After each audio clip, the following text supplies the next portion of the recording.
We're both Jays fans. Yeah, we are. As Jays fans, we have a certain disdain towards certain team out of the state of New York. Mm-hmm. Like most teams. We don't need to look at that yet. Like most teams in the AL East, like most teams in the majors, there's a disdain for a specific team that wears white and Yes. black and pinstripes, and lots of people hate the New York Yankees. Mm-hmm.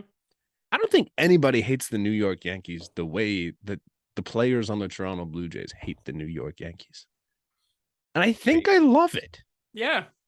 I mean, it obviously goes against one of the main things that you said following the playoffs. Yeah, we're still doing this quote. We're still doing the quotes, which is not great, but I do love the fact that they just live to hate the Yankees the way I live to hate the Yankees. They are us.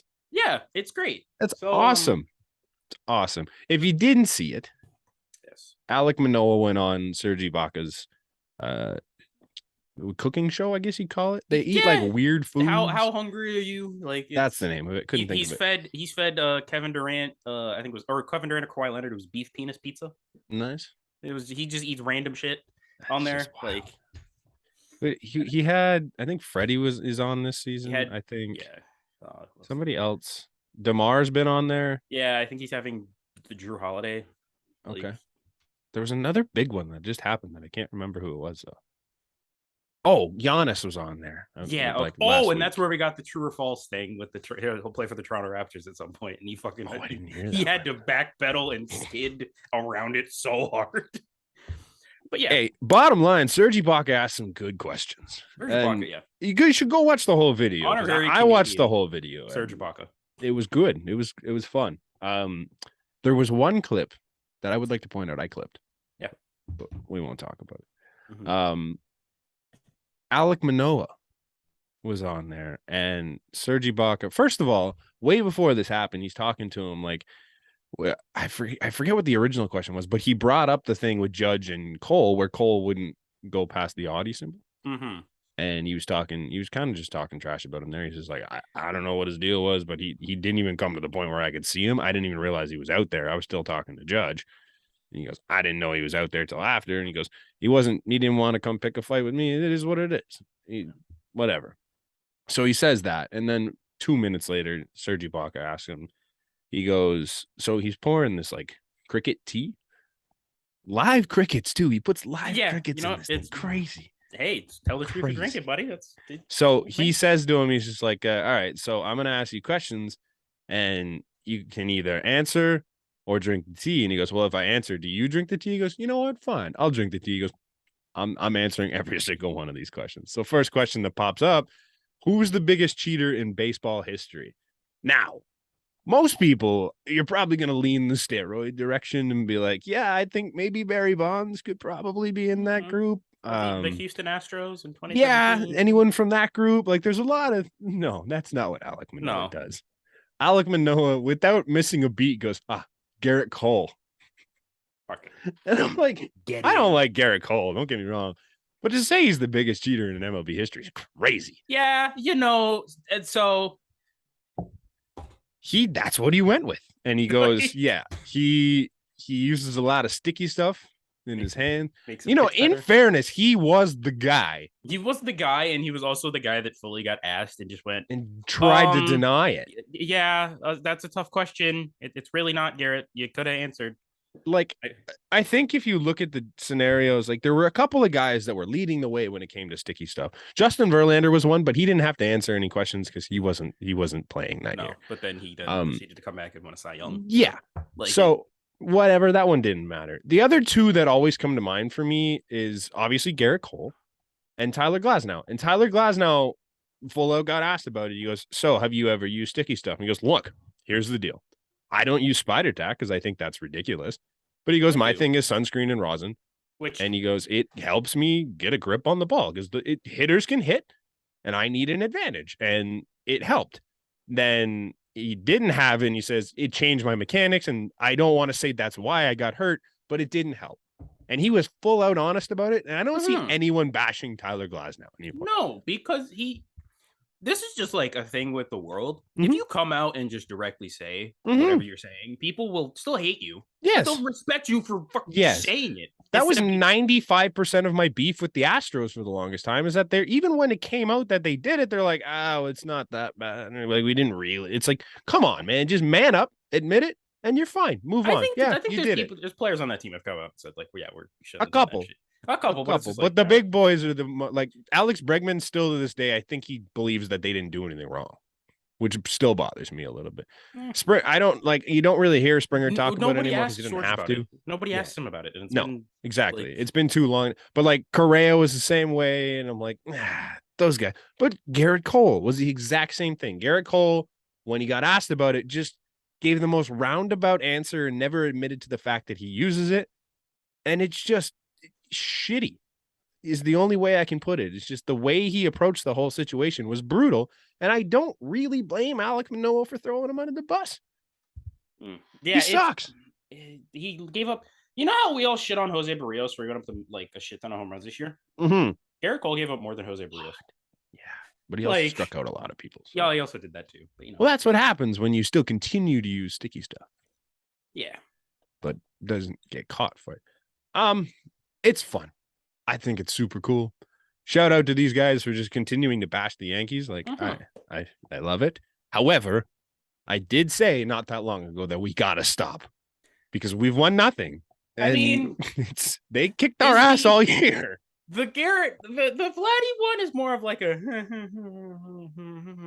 the Garrett, the Alek Manoah one. I don't really. It's whatever. It was a little unprovoked, and I don't think he actually believes what he said. No, you can see he's smiling as he says it. Yeah, he's just like this is gonna anger a lot of people in New York, and I'm gonna love it. It did. Oh yeah, Yankees fans just can't. Anytime a Jay says something about them, they go off. They immediately go to they're fat. Yeah, dude. Like that's not a comeback at all. No, like he's fat, but he cooks your team. So what does that say about your team? Exactly. If he is quote unquote fat, what does that say about your team? You guys can't hit a fat guy? Like, oh, that's tough. And that's the one guy that actually does is a San Francisco Giant. Mm-hmm. So we can get into a bit later. We can get into later. Yeah. I mean, it's brutal. Yankees fans suck. I don't have a good thing to say about any of them, except for Joe's. Joe's and the John Boy guys I like. John Boy guys. John Boy gets annoying. I love Jake. I love Jake. Fucking Jake. Nah, Jake. Fuck Jake. He takes unprovoked, like I'll go to bat for Jake shots all on the Blue Jays. Like I hate it. I'll go to bat for Jake all the time. I fucking love Joe's. Joe's great.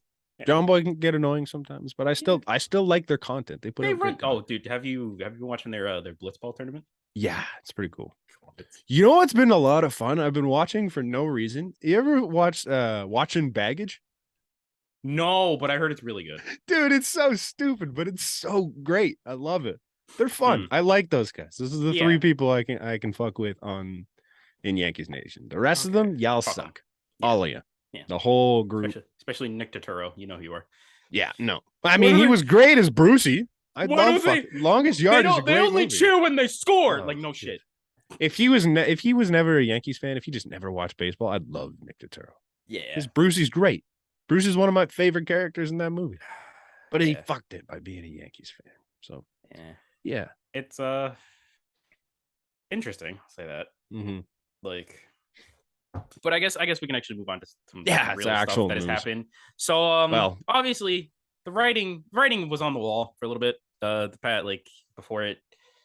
So the non-tender deadline came and went, and we have to say goodbye to. I will remember you. Bradley Zimmer, Raimel Tapia, and Vinny Capra for 2 days.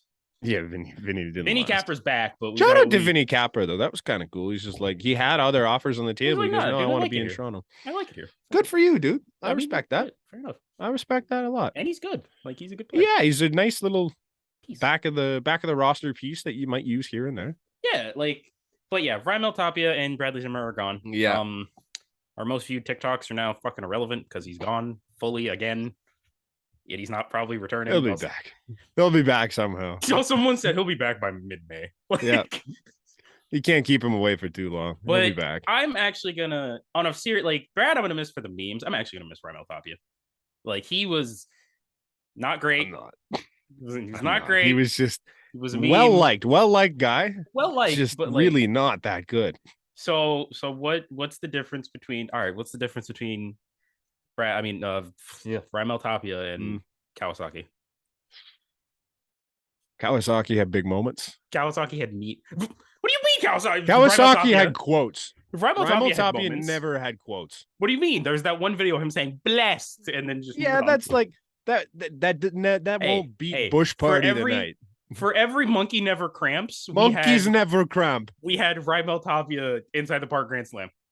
And like the push-ups at home, like he was fun as a person, but like Kawasaki, we had him walking off the. He was literally the Red Sox father this year on the lowest of the keys. Like that was it. He had 10 RBIs in 3 games against them, and then Kawasaki had a walk-off, right? I'm not missing. Yeah, it was a walk-off home run. That's where he got the. That's where the quote came from. Is like, I am Japanese, and shit, like. Right. There's no way that was a home run. I'm almost there's no way that man hit a home run. Almost positive he definitely had a home run. It was like a single. There's no way he had a walk-off home run. I know it was a walk-off, but I don't think it was a home run. Okay, it was a walk-off double. I'm sorry. Yeah, I gave it a bit too much sauce. I'm like, there's no way that guy left the yard. He weighed like 110 pounds. Yeah. But yeah, so Raimel Tapia, Bradley Zimmer, we're gonna miss. They weren't great, but they did things. Great. They did things. I liked having Brad because he was great defensively. He was great defensively, and they missed him in the wild card round. I'm not afraid to say it. I guess. I'm not afraid to say it. I guess we missed him in the wild card round. If he's in center field, that ball gets caught. Stop it. I'll stand by that. Stop it. I will stand by that one till the day I die. mean, there's no way to prove me wrong. Who's our center? Our center fielder that was there might not be a center fielder much longer. No, he will not. Because obviously, we've entered the fake / are you real people the mystery reporters, aka Michael Baboa and your Muhammad Lesters, and I refuse to take anything that man tweets seriously. Baboa gives me I question that one because he's right a lot. I think someone discovered that the Baboa, someone took the profile picture of Michael Baboa, and it's apparently just the former FIFA president. Oh, nice. Okay. So, but yeah, I trust him a little bit because most of the time he nails it. So yeah, Baboa. If Mike Baboa said the Brandon Nimmo sweepstakes are down to 2 teams, the Mets and the Blue Jays. So go Mets. Yeah, go Mets. It's funny because Mets fans were like, "Oh, a couple years ago, our outfield's gonna be great. We're gonna have Nimmo and Springer." Oh wait, now we might have Nimmo. Now we might have that. Which I know you're not. Call me crazy. You're not a fan of it. I'm every single day that goes by, I become less and less of a fan of it. You know what? I think I was 95% in on it. Yeah. But the more and more that I see other people talking about potential other outfield combinations, I'm just slowly creeping. And the contract is the big one for me. It's just because it's gonna be from everything that we've been reading, it's gonna be more than George's. Which is and I don't think he's worth more than George.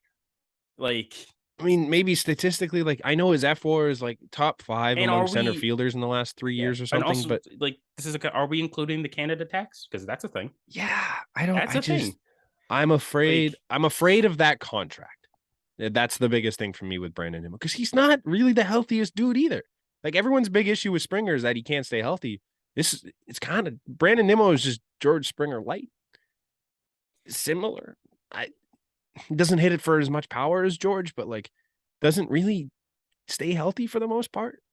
And he's an okay center. He's a good center fielder, good to great. Yeah, but he's not an elite center fielder. Kind of like George was when he got here, good to great, but not elite.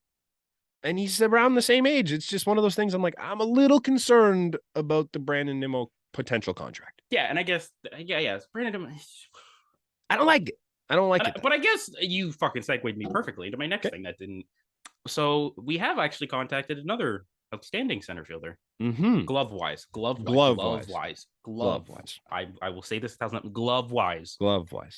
Elite defensive center fielder. The Dodgers untendered Cody Bellinger, and the Blue Jays have been in contact with Cody Bellinger's camp, aka Scott Boras. So shit. Oh, I didn't know that. Yeah, he's a Boras guy.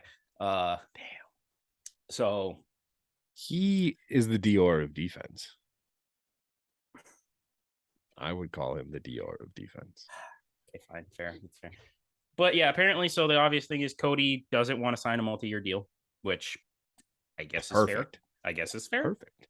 So if anything, like a lot of the reports are coming out that the Blue Jays have made an offer. It is quote unquote multi-year, but it's options. It's the second year is an option. Yeah, probably if he does which fucking is great. terrible, Then he just takes the option and goes, I'll get more money. I'll try again. On a low end, on the lowest of ends, if the Blue Jays do end up getting Cody Bellinger, you get the Raimel Tapia replacement.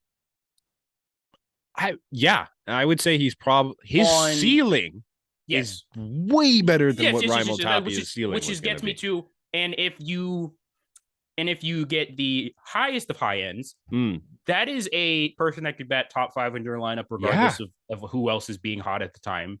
And you get you literally get the Marcus Semien thing from 2021. Yeah, exactly. I think that's exactly what it is. Like, I was saying to a friend of mine yesterday, because he has asked me about it. He's like, so what are we looking at here? I'm like, well, it's really similar to the Semien thing, except the floor is a lot lower than what Semien's was, but the ceiling, I would say, is a hell of a lot higher than what Semien's could be. Yeah. Like, because Cody, like, obviously, he came... He's 3 years removed from an MVP. 3 years removed from an MVP, Gold Glove, and Silver Slugger all in the same season. Yeah. Like at some point in his career, he had it, and he was elite. A lot of the stuff that, like, I've been reading a shit ton about this, because, like, you know the home run he hit in 2020 against the Braves? Like, the big one, the walk-off in game... Like, not the walk-off, but, like, the game winner in Game 7? Well, okay, fine. Well, that was like I don't remember that far back. Okay, but there was like this. Fine, fair enough. There was like that big moment, and he did like, you know how the Blue Jays do that like shoulder, like the arm thing with the forearm. Yeah. Okay. He did that. That fucked separated his shoulder. Right? That fucked his shoulder, and like he's never like fully got back to like Cody. Now he started last year on a tear. He did, and then just fell off a cliff. Did he get hurt? I don't think so. Like I think he he did. He stepped on the bag weird and it like did something to his leg, and they thought he'd be out for long term, and then he was back within a month. I think that might not have helped him much. Yeah, so it's just I think Cody Bellinger is in there somewhere. The more that we're talking about this, I think he is literally the mix of Marcus Semien and Matt Chapman. Yeah, situation wise. Yeah, like I think he's just like had some tough runs of injuries. But I think he's in there somewhere, and I think he showed it to start the year. He had like there was a little 6 or 7 homers in the first couple weeks. Like you get glimpses, like you got. Like, now, if you can find a way to keep him healthy, obviously that's really tough to do on the turf.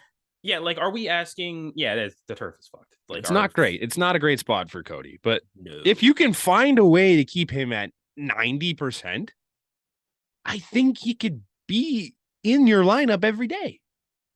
Now, it's not very likely. That's a really tough thing to do. Yeah. But it's possible. And I'd rather take that risk on that 1-year deal than I would throwing 5 years at Brandon Nimmo with the same price tag as George Springer. Yeah. Right? Yeah.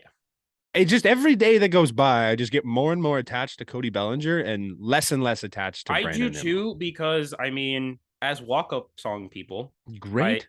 His walk-up song is amazing. Yes. It's Hustler music by Lil Wayne. Yes. It's amazing. The thing with Cody Bellinger, just such a likable guy. Cody Bellinger is the definition of like, if you Google vibes, he will pop up. Yeah. And I mean, the ever-stoned man from LA is just built for this city. I need the Blue Jays to do a video of him and Kevin Gausman going to a dispensary. Oh my God. Yeah. Imagine those two together all the time. Oh, that's great. Oh man, I'm so here for the Cody Bellinger stuff. I don't know why. Yeah, like I shouldn't be. He wasn't good. No. We shouldn't be. But I'm so here for it. Like bat wise, he was worse than Ronald last year. Terrible. But with the glove, he's 1,000. He's the best. He would if he came to the Blue Jays. He's super similar to Raimel Tapia too, because when he hits the ball, he hits it hard, dude. He's fucking quick, and he's fast. But he plays an elite center field. He plays an elite center field, and he can play first base if you need him. If you really need him to. Yeah, I'm so here for it for no reason. Yeah. I don't get it. I'm on board. I am too. I'm already like invested in him being the Jays center fielder next. Someone did bring up someone was like an outfield mix of Bellinger, of Bellinger, Lourdes, Springer, and occasional Michael Brantley sounds really fucking good. And I'm like, don't. Hey, man. Hey, we've been over the Michael Brantley thing. Yeah, but having him in there, yeah, you're right. We've been over it. Like I'm a Michael Brantley fan. I know. Everyone that's seems a to be man that consistently hits. I seem to be the only one that's not a Michael Brantley fan. Michael Brantley is a guy that consistently hits 285. Yeah, and bats like sure. He consistent, like yeah, Mr. He's fine. I'm like, I'm pencil, okay with at it. Minimum, you could pencil in a 270 average for Michael Brantley at the end of a season. That's something we really don't have. And like 100 and at like 120 games. And also depending, and he can play left field. It's not obviously not gonna be great. Like you could throw him out there if you can throw him out there if you need to. But like, shit, I'm really on the Michael Brantley train. I know everyone's really in on Michael Brantley. I think I'm the only one that's not like super in on Michael Brantley. I mean, because he also changed from the Vladdy and Lourdes friendship to the Michael Brantley George Springer brotherhood. Yeah, we just have a bunch of duos on this team now. I love it. But yeah, if that's like the, I have to add something in on our thing because I forgot to. Okay, is it Blue Jay related or not? Yeah, I saw it the other day. I mean, I guess then I could just jump into the last piece I think we have written down before you get to that. Yeah. Kevin Gausman's on a fucking revenge tour in 2023. Yeah. So what did he do? Kevin Gausman tweeted out just casually 10th laughing emojis. Oh yeah, in the Cy Young voting, right? In the Cy Young voting. Like I get why he's angry, but I also get why he was 10th. Like realistically, like if you're, you know what, you had a phenomenal F4. If you watched Kevin Gausman pitch, like the eye test does not match the stats. The eye test is like it's just he had a strange year. He had the second lowest FIP in baseball. Crazy, crazy. He got BABIP to shit. His I think his WOBA, I don't know, is like weighted on base average on ground balls was 350. Yeah, it's crazy. Like guys just got on base, but I never felt bad about having Kevin Gausman on the mound. No, like because like a lot of those them getting on base was just dribbler through the shift. Yeah. Now, and it's just like if you're not a Toronto-based writer, I understand why you wouldn't vote for Kevin. Yeah, Gausman. And I think was it not Keegan Matheson that had him on? Keegan Matheson ballot? Was his vote. Yeah, that was his vote. So that makes sense to me because you have to watch Kevin Gausman in order to appreciate what Kevin Gausman does. And I think honestly that stems back to when he was in San Francisco because before he got here, I wasn't high on Kevin Gausman at all.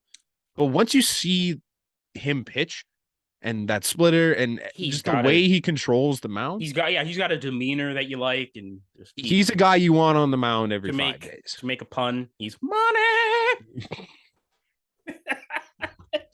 Bottom 5 walk-up song on the team. But like, dude, top 5 guy. I really like Kevin Gausman. I've heard, we went to the game together. Kevin Gausman was on the mound, and oh my god, I've never been so bored watching a man warm up in my life. I know it's not a good walk-up song. I don't even hate the song. It's just not a good walk-up song.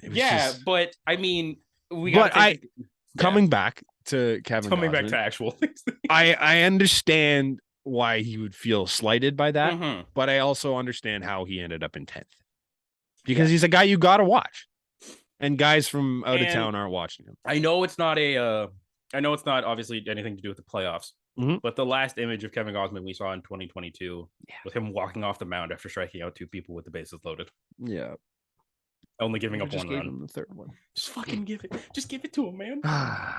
It sounds like we're definitely not over that. No, we're not. Second time we brought up that game, and it's been like 2 months. Okay, just random tangent here. You know what the thing is? Someone on Twitter was like, "What was your worst sports memory as a fan?" And like in my head, I'm like, "Oh, the Leafs against Boston. Oh, the Leafs against Montreal. Oh, the Brooklyn Nets versus Toronto Raptors that 1 year where the refs screwed them. I was in attendance. Oh, that hurts. Oh, the 2021 Blue Jays season, ending the way it did. I fucking in my head forgot that 2022 happened. Yeah. Until that came, I was like, wait. That was a month ago. What the fuck? Like, for me, it's still 2016 with the ginger dude that reached over the wall. That man will forever stay at the top of my hit list. I thought it was Ben Revere, right? 16, wasn't it? No, the Ben Revere. Wasn't Ben Revere still there in 16? Was it 15? Revere was only. When did we lose to the Royals? 15. That was 16, wasn't 15. 16 was the Indians. I thought it was the other way around. Because the World Series. Okay, so 15. Yeah, in the 2016 World Series was the Cubs Indians. Right. Then 15. Yeah. Watching that dude reach over the wall. It still haunts me to this day. And I don't even know if it would have changed the outcome of that series. Might not have, but like his face and the fact that they interviewed him after too, and he was, all I did was this. It's like, shut the fuck up. There's like 40 cameras on you, dude. Stop lying. All right, before we get really sad again, what did you want to bring up about the Blue Jays? I don't know if you saw this tweet. Okay. I don't know how reliable this tweet is. I don't know. Shane Seeney. Shane Seeney, I'm putting above Boboa as far as things that has been called, because I know he did call the John Schneider thing like a week before it happened. All right. So he covers the Leafs and Penguins via the hockey writers. So I instantly just brushed him off as, no, get out of my team. Okay.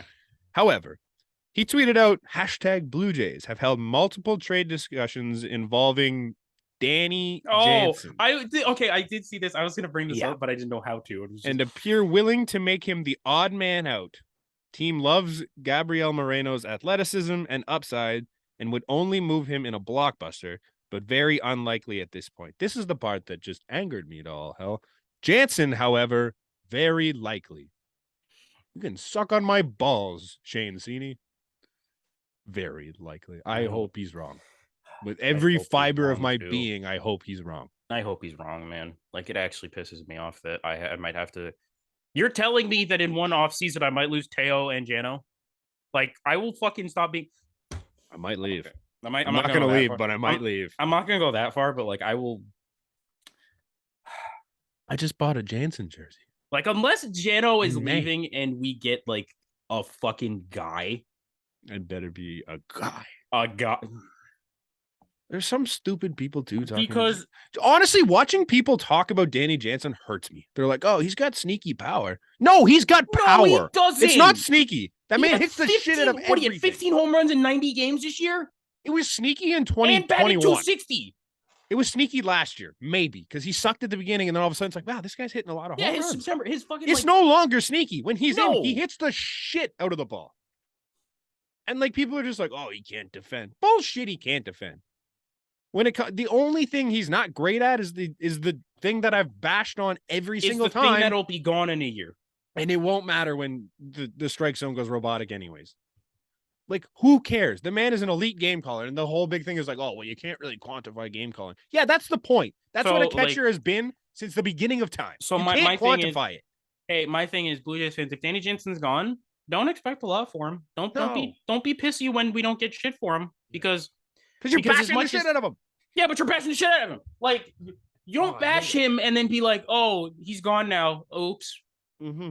I can't wait. I can't wait when he's a Brewer and fucking hits 30 bombs. Like, unless we're. I hate it so much. And this isn't even to shit on Kirk and Moreno. No. Like, fuck me, man. Like, Moreno's phenomenal. He's gonna be could be great. Kirk has been great at times. Oh yeah, he was terrible in the second half. There's times when he looked rough, but he has elite bat to ball skills. Thank you. However, he's just not my guy. I'm sorry. Like, if I'm getting rid of one, I'm getting rid of Kirk. I don't have an explanation behind it. Because no. The easiest explanation is I think you get the most for Kirk. Sure. And I don't think you lose much if you get rid of Kirk over Jano. If they're both playing 162, well, they're not going to play 162. If they're healthy for 162 games, what is the difference between Kirk and Jano? My biggest irritation is that people were like, well, Jano can't stay healthy. One, okay, the oblique thing is what happened. Yeah, that one. His second injury was freak as shit. He got hit in the hand. Hit in the hand during his at-bat. Like, and I guess you could say, oh, that's what he gets for not wearing batting gloves. But no, you still fucking get hurt if you don't wear batting gloves. That's a 98-mile-an-hour fastball at his hand. If you're wearing batting gloves and you take one in the hand, it's still going to break your hand. Yeah. Bryce Harper missed almost the entire year. Yeah, and then when Jano came back, you know how good he was hitting? He DH'd some games. Yeah. Like, it's just, I don't see my big thing on the whole situation. You're going to get a lot more for Alek Alejandro Kirk. And Gabriel Moreno, even. And Gabby. Yeah. But you're not going to lose much if you're playing Jano over Alejandro Kirk. I think the difference in package to come back with Kirk is significantly more than difference between Jano and Kirk on the field. Because I think, like, in the case of Kirk, if you trade Kirk, you're getting the Brandon Woodruff, Corbin Burns type. Yeah, it's a blockbuster. Like, you're getting someone that is going to be a massive difference maker to this team. Yes. With Jano, you might get a nice bullpen piece. Like, you might go to Detroit and get like a Jimenez. Yeah. And like, or maybe, or a pipe dream of Soto. Soto, like, thank you. That's the name I was looking for. But like, but that's not that piece that you're looking at. Like, that's the guy. You're not bringing in the guy if you trade Danny Jansen. You might be bringing in the guy if you trade Alejandro Kirk. I don't think we're wrong in saying that. No, like, Kirk will love you. My thing is, and a lot of Blue Jays fans might need to like fully realize this. We are spoiled with having one of the best offenses in the last 5 years. Yes. Like, absolutely. Everyone on this team hits. Like, if, you know what, I'll say this right now. If the Blue Jays decline in batting, but are significantly better at pitching, I will fucking shut up. You win. I think you win. Like, I think it's better. Say you lose, like, and all. Say, for example, you don't bring back Teo. You don't get your quote unquote Teo replacement. Yeah. You trade Alejandro Kirk hypothetically for like a Corbin Burns. Sure. I'll shut the fuck up. I think you're way better. You're a more balanced team. I think so. Like, I think the strangest part of this whole situation is the same people that cry about the fact that the Jays don't have any pitching are the same ones that are trying to keep Alejandro Kirk around because he's that are hugging all of everyone. Teo, Kirk. I mean, we are also I'm a little bit of a hypocrite to that because Teo, I love you, but like shit. I didn't like the Teo deal. I thought you could have done better. Yeah, but I get why you did it. It makes the team more balanced because the bullpen is now going into the season a lot like firmer and sturdier. Yeah, exactly. You have more than you have a deep bullpen right now. Are they still doing 8 people in the bullpen at the end of the year? I think so, right? You have a better 8 than you did to start the last year. Absolutely. Like, absolutely. Because at the end of last year, I guess at the beginning of the last year, I guess the bullpen was like Stripling, Saucedo was in there. I think Trent Thornton might have been in it, maybe not. Yeah. Trent Thornton. Then there was like Simber, Meza, Richards, Romano, Garcia. Richards had like a high leverage spot too. Yeah, Richards. Yeah, and then you replace that with like you replace Saucedo, Stripling in the bullpen anyway, and like. Your high leverage guy in Richards might not even make the bullpen. With Swanson, Bass, Zach Klopp to a lesser extent. Like, if you want to get real exciting, Matt Gage. Matt Gage was great. Like, Nate Pearson, if he ever is a human. If Nate Pearson finds a way to be on the mound and Nate Pearson's in that bullpen. Just be alive. Literally. In the city, just come to the city of Toronto one time. Your bullpen is already better than it was to start last year, and it's probably better than it was to finish last year, which was an elite bullpen down the stretch. And then if your move is like, if you have to take away from this lineup, which is being realistic here, trading Kirk isn't taking away from this lineup because you have guys to replace him. It's 7. Your lineup is at worst 7 deep. Yeah. Like, if you trade Alejandro Kirk, you're not losing that much in the offensive. Okay. In a world without Kirk, Jano is still there. Yeah. Gabby is still there. Gabby's now playing. Gabby's now playing more consistently. Yeah. Vlad is still Vlad. Vlad is Vlad. Santiago Espinal, Bo Bichette and Matt Chapman are there. Yes. Whit Merrifield. Last couple months of Whit Merrifield, if we get that again, you're laughing. That's your 8 hitter. George Springer, Lourdes Gurriel Jr. Like, those are still guys. Lourdes hit 300 last year. Like, we're not like, let's not forget that Lourdes can put the bat on the ball. Yeah, Lourdes, I think he finished the year like 290 something, but like still, like, it's George was really good. But like say now you're trading Kirk and you're adding something. Let's say front line start. You're adding one of the 3 from Milwaukee. Sure. Woodruff, Peralta, or Burns. You're a better team. Jose Barrios, who is your opening day starter, then becomes your 4-5. Like, what would that be? It would be Manoah, Gausman, whoever from the Brewers, and then Barrios. Like, your opening day guy becomes your 4. Like, and then you go and you sign your 5. Who cares? yeah, Who it you is? get your 5 on like a shit. And you've got Kikuchi in the pen. You've got Mitch White in the pen. Like, You got Mitch White. You got Mitch White in AAA or it's DFA. crazy. It's like, crazy how much deeper you become. Now, if you do the other route and you trade Jansen, you're not getting one of those Brewers guys.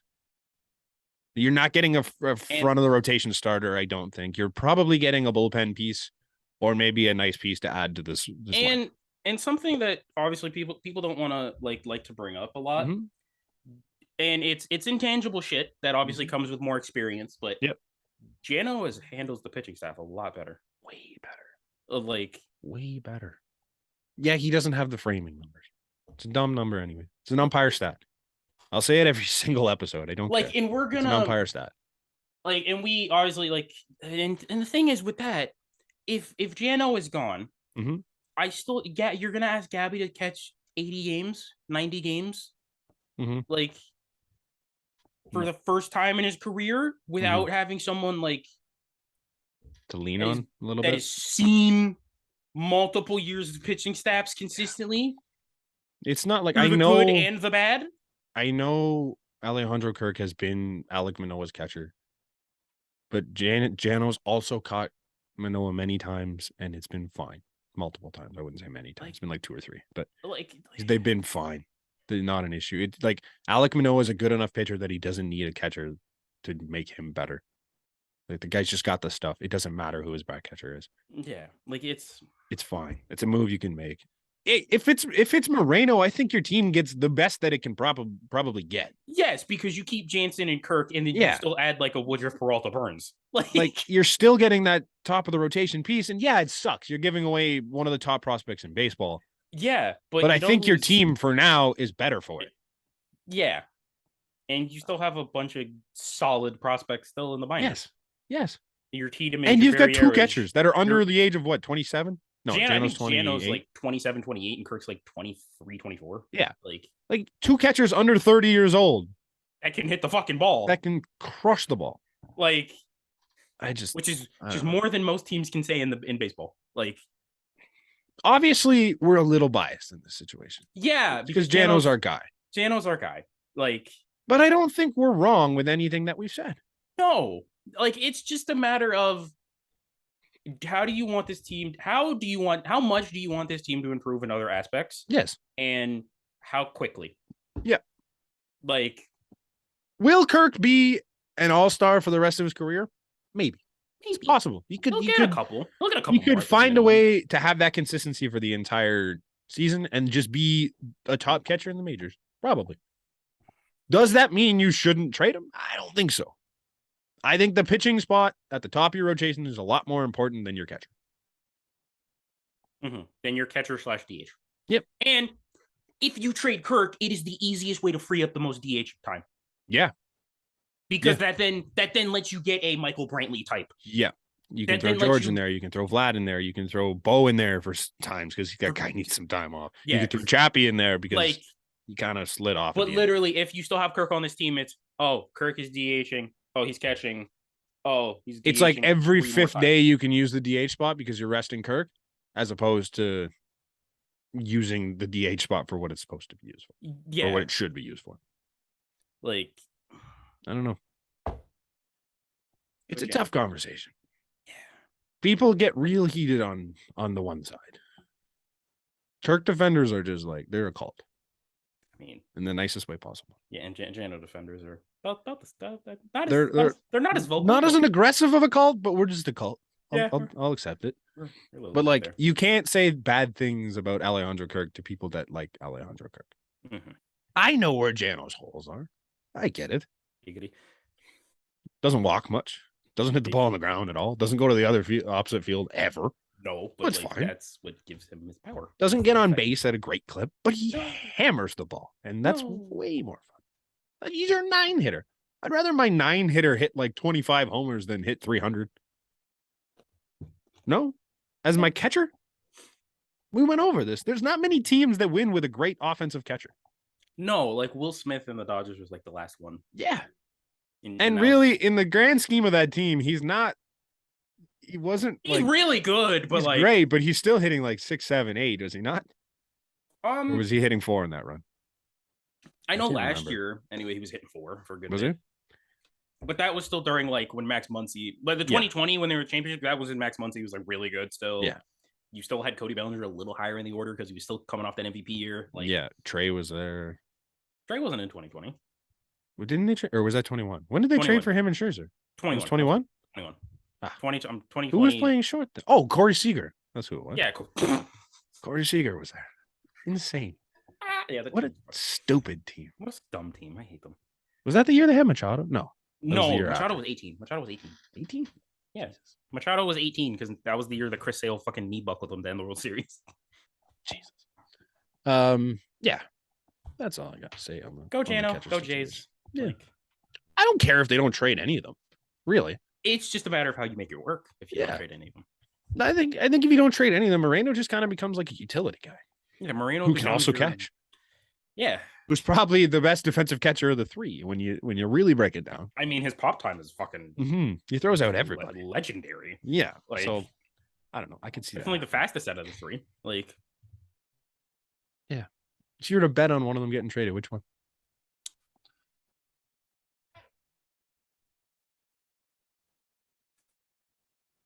If my heart, my heart says Kirk getting traded, but my head says bet on Jano. Yeah. My head says if I pull up BetStamp and I look at the odds for the three catchers, because you can do that on BetStamp. You can just look across all different apps and get all your odds.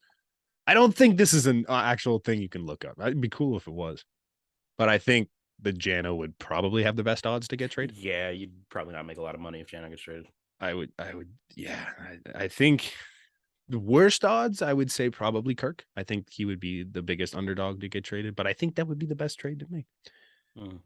Hey, if you haven't heard about BetStamp, I kind of brought it up, mentioned it a little bit here, but what they do is they take all the apps, all your sports betting apps. So if you're a sports gambler like myself, this is a great tool because it gives all the sites and takes all the odds for each different anything you need to bet on. Soccer's a big one right now, obviously, with the World Cup. Go Canada! Shout out Canada! Could you please hit the net? That's all we ask. Oh my god! We'll talk. You know what? We'll talk about that in a second. Yeah, we'll talk about that at the end of the episode. Jonathan David hit the fucking net. Yeah. So it takes all the odds, puts them into one spot. So you can guarantee that you're getting the best odds every time, and you're making yourself more money. So it's a win-win-win, realistically. You can also see what your friends are betting on if they have the app. You can see what we're betting on because we have the app, obviously. Yeah, it's honestly just a great way to make a little bit more money. You're not going to make millions of dollars doing this. I'm not gonna lie to you and say, hey, you'll become a millionaire. Because look at me, I'm still in this little studio. Not making millions. I'm still in my room using my empty wall to hang up jerseys on. So you're not going to make millions of dollars with BetStamp. I'm not going to lie to you, but you are going to make more money betting with BetStamp than you would betting without BetStamp. Yes. They're good for it. What you can do is you can go to betstamp.app and use the promo code ASports. That's EH Sports when you sign up. And yeah, just start making yourself a little bit more change here and there. Get a nicer dinner. Yeah. If you're in America, I guess that doesn't work, but you could go out for Thanksgiving dinner. We know inflation is the thing. Yeah. We're going to help you. We're going to inflate your gambling winnings. That's what we're doing. Yes.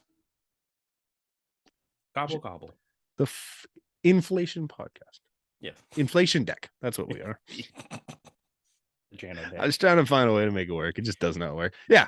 Betstamp.app, promo code ASports is EH Sports. Yes. Can we talk about Canada now? Because I don't really want to wait. I think I'm on a roll here. Yeah. All right. So the rest of the MLB stuff, we'll get to it. Bit of a break in the podcast. Yeah. So we're going to stick in Canada. Yeah. So Canada, for the first time in 36 years, played in the World Cup yesterday. They did.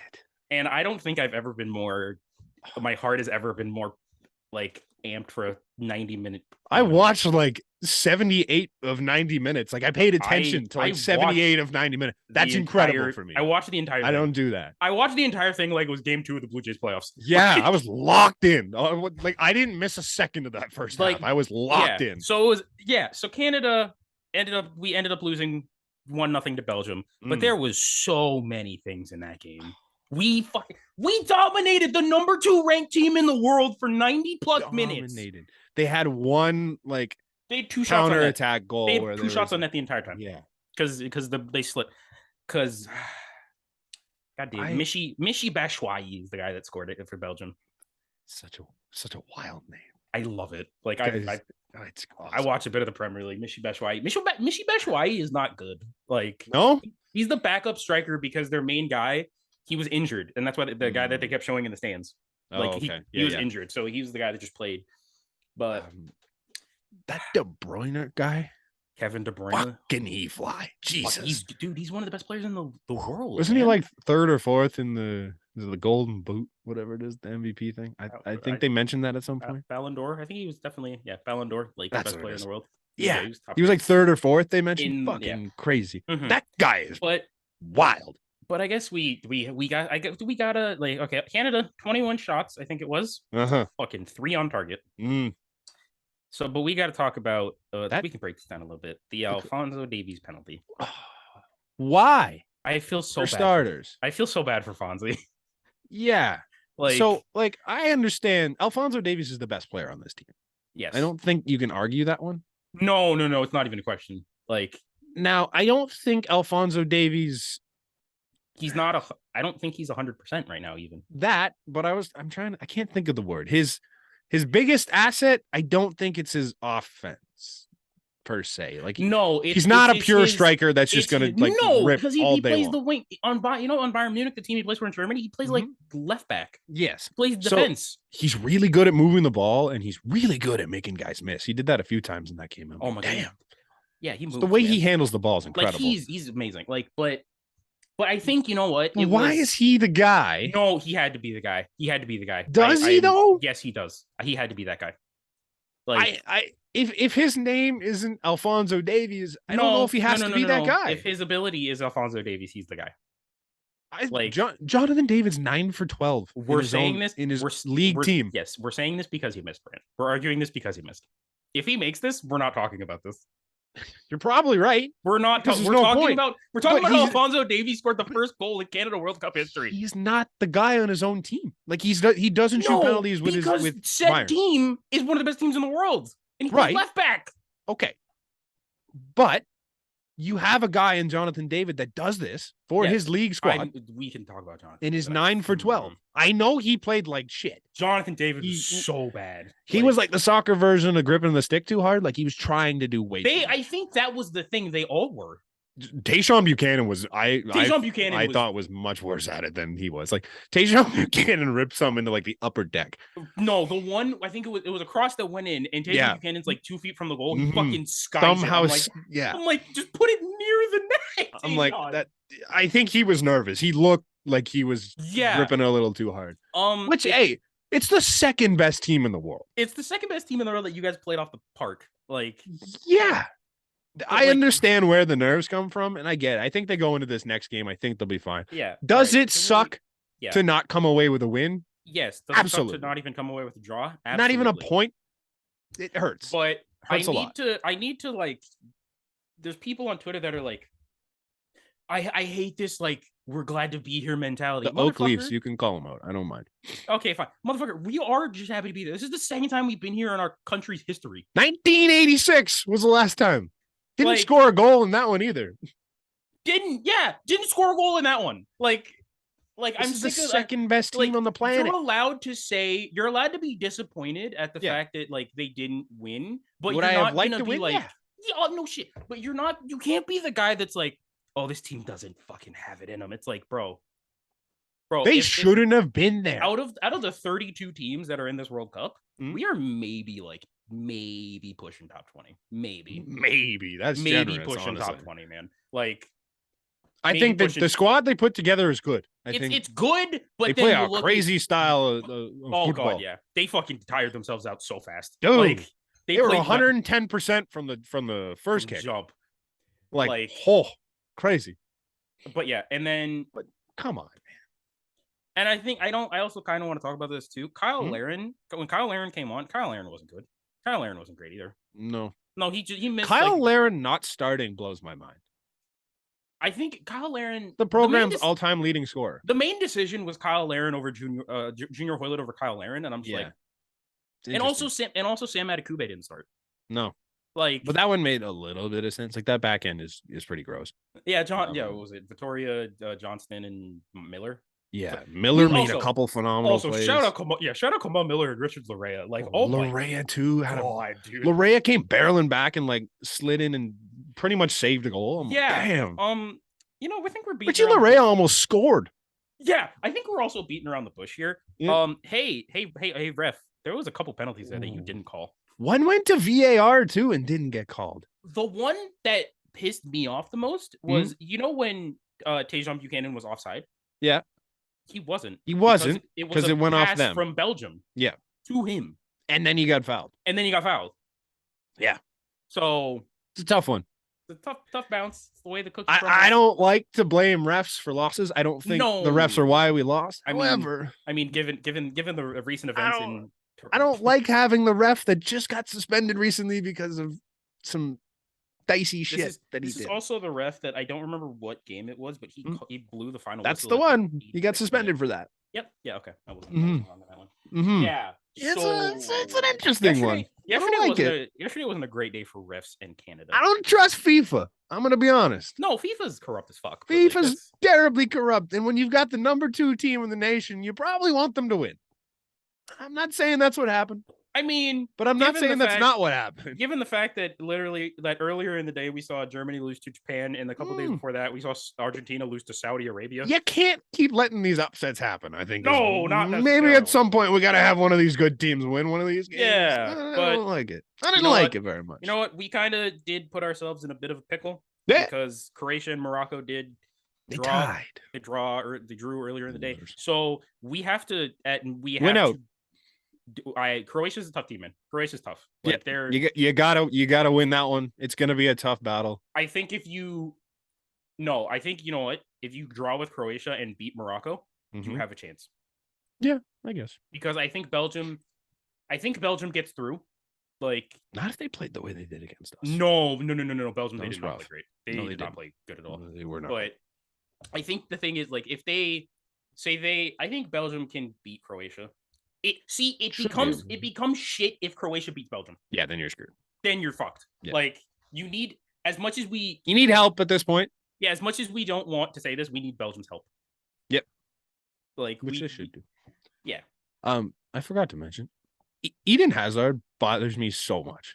Why? Because he's that tiny. No. Anytime there's anyone near him, he's just Rah!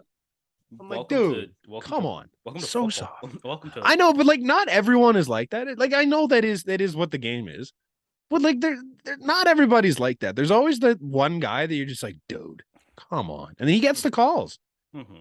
His name helps, but I'm like, yeah, he annoyed me.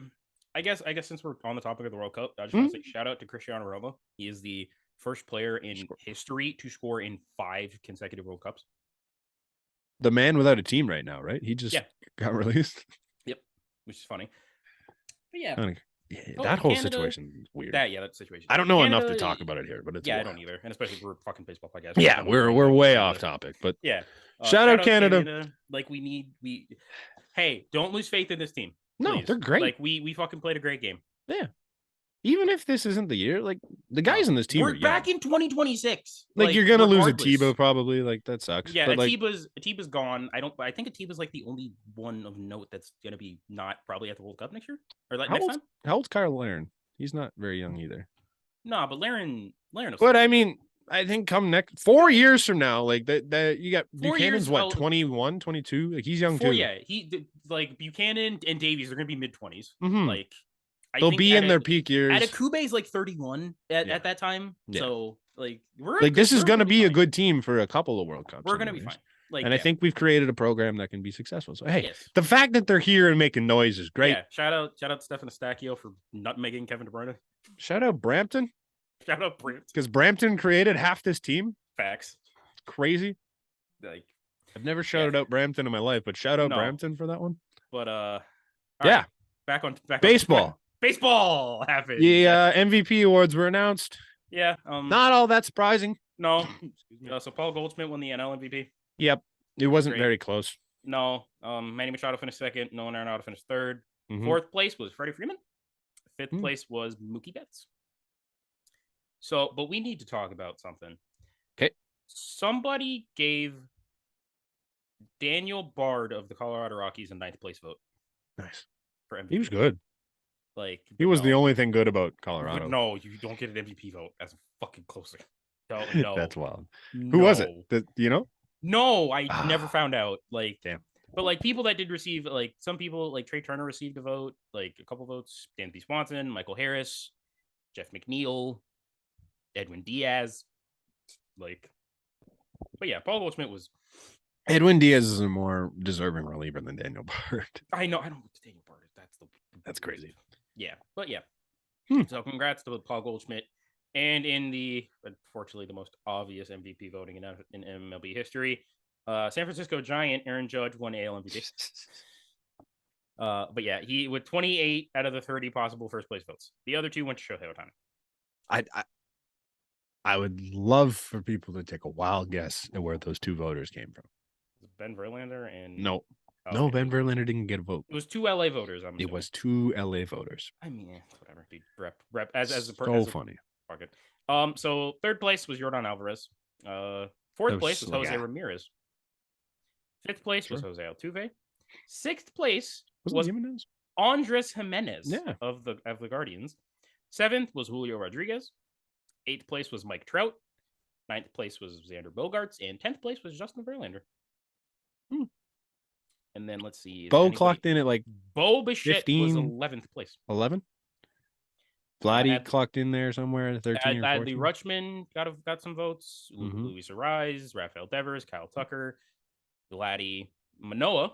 JP Morosi revealed that he had Alek Manoah as his 10th place in his MVP vote, and he had Bo Bichette at 7.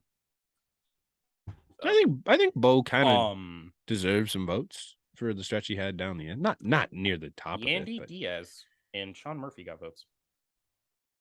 Sean Murphy, I get. Sean Murphy was the only reason that team didn't win 25 games. Yeah. But yeah, Andy Diaz is a weird one. I guess he's a Ray. He's the only Ray with name value other than Wander. Wander was hurt. Yeah. But no, I think Bo deserves some votes for what he did down the stretch. Yeah. Like he kept his team alive for a little bit.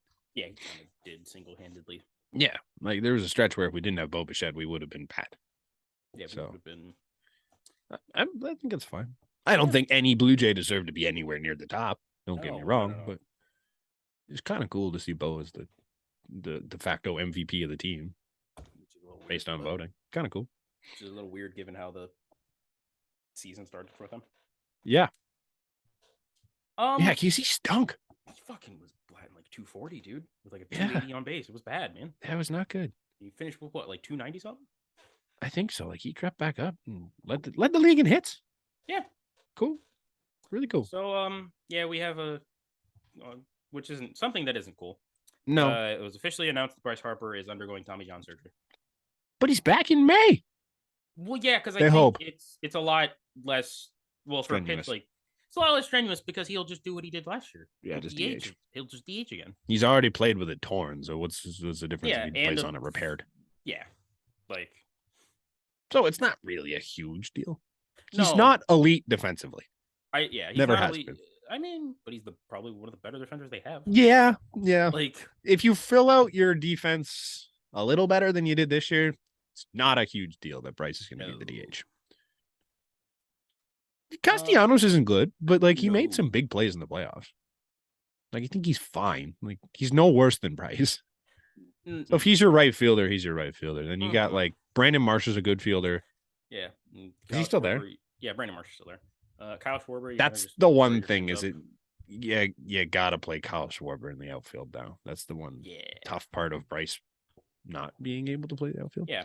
I guess we can also say that Dave Dombrowski got a contract extension until 2027. Did he? So. Where's? Oh, he's in Philly.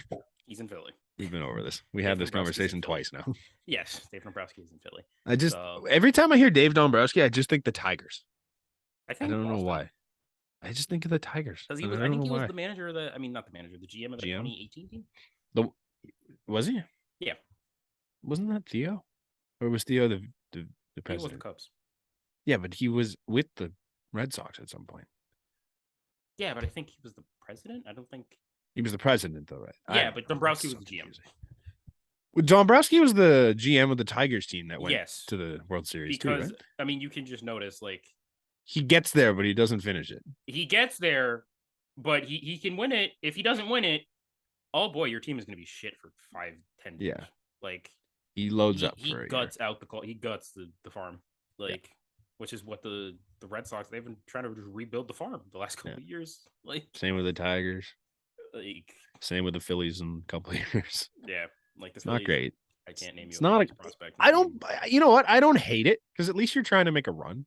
Yeah, but it's the fact. Just please do it. You better win. Like Alex Anthopoulos did that here. Yeah, and 2017 happened, and 2018 happened, and 2019 happened. Now, I think they went a little aggressive on the rebuild, like, but it worked. We're back, so yeah, you can't really say much about it. But like, it was the same thing. He gutted the team for 2 playoff runs and didn't help. Yeah, but hey, we got there. We had fun. 2015 and 16 was a great time, and I think it was the same thing for Detroit. Detroit almost won it. Yeah, that was a fun team. They had Prince Fielder, like Miggy was playing third. V-Mart was fun. They had Verlander, they had Scherzer, they had what was it? Was that at that point? Did they have Zimmerman, or was that after? I think they had Zimmerman, like Jordan Zimmerman, who was elite for a couple years. I can't remember what year it was, but like through reverse revisionist history, like that team had all Cy Young starters. Dog Fister and Rick Porcello. Dog Fister. There was a headline that came out and that spelled his name wrong. It said Dog Fister. I mean, I will never think of him as Doug ever again. It's Dog Fister and Rick Porcello are the other two. Jesus Christ. Yeah, I guess we can, like, the little thing that happened. Minnesota Twins got new jerseys. They're cool. I like them. They're okay. Like, I like them. They're not great. Like, I think they're better than what they were. Yeah. Like, I think it's an upgrade. I'm not a fan of the road ones because the road ones have pinstripes. See which one's which. Like, we don't like pinstripes. Yeah. The Twin Cities one is really nice. I like that one a lot. I can't tell if the Twin Cities one is a cream color. Like, I don't think it is, but if it was, it'd be beautiful. That'd be nice. The main Twins one is really basic, and I like basic.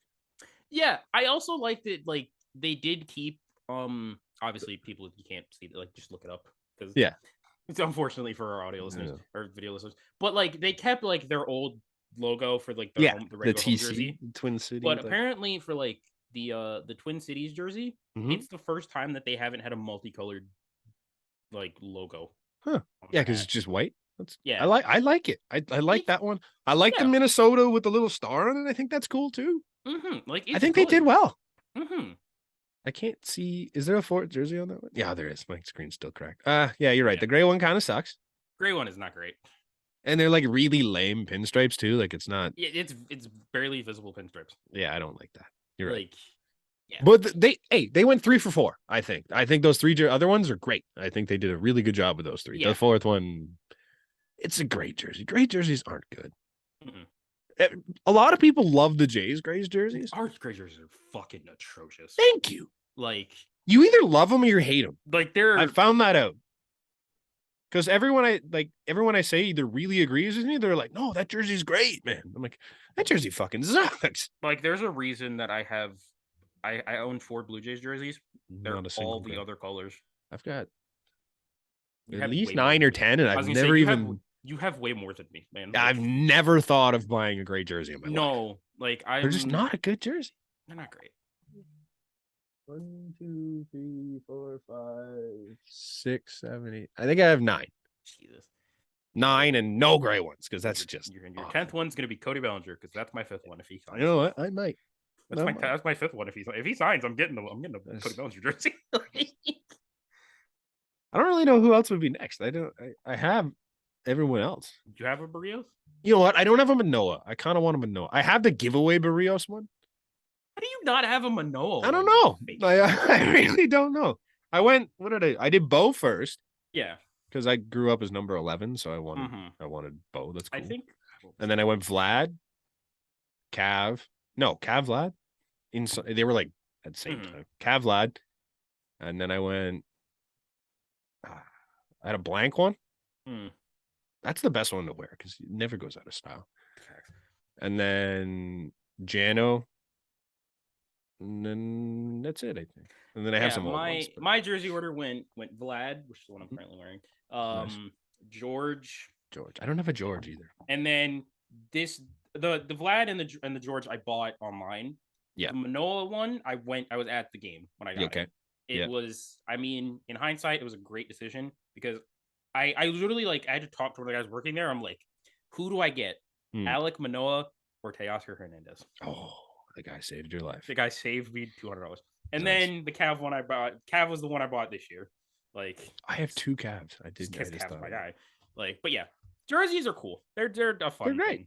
I collect way too many. This entire flag behind me is my closet full of jerseys. Did I see a Vancouver Canucks jersey? Oh, homie, there's a Canucks one in there. Why do you have so many jerseys? I like jerseys. I can tell. Is that a Brock Besser? Isn't jersey? Is that a Brock Besser jersey? Yeah, it is a Brock Besser. That was $30. That was such a great deal. I fucking love Brock Besser. Where are you getting these things?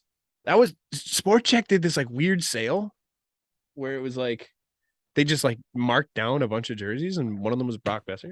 All right, fair. So yeah, there's a lot of DH Gate specials in here. I'm not gonna lie to you. Okay, fair. But I can't lie. I'm at the point where I might just do a bunch of jersey flock. Honestly, DH Gate for football, phenomenal. Okay. They don't miss. Their baseball jerseys aren't great, but for football, you can't miss.